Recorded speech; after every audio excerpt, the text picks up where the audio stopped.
እንኳን ወደ ወላይታ ሶ በሰላም ተመለሳችሁ። ዛሬ በክፍል 2 የወላይታን ታላቅነትና የታሪክ መገንጠሪያ የሆነውን የ1894ቱን ክስተት እናያለን። ከ1894 ዓመተ ምህረት በፊት የወላይታ ሕዝብ በሦስት ሥርወ መንግሥታት ውስጥ ከ50 በላይ ነገሥታት ነበሩት። የወላይታ ነገሥታት ካዎ በመባል የሚታወቁ ሲሆን ከ13ኛው ክፍለ ዘመን ጀምሮ ራሱን የቻለ ጠንካራ እና ቀጣይነት ያለው መንግሥት መመስረት የቻለ ኩሩ ሕዝብ ነው። ይሁን እንጂ በ1894 በዳግማዊ አፄ ምኒልክ ዘመን ታሪክ ተቀየረ።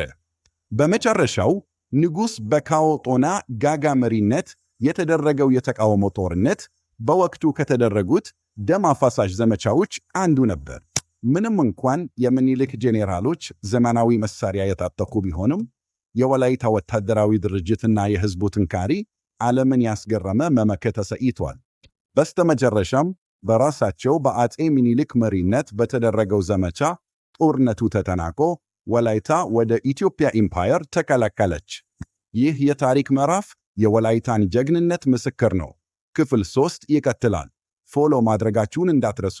ወላይታ ሶ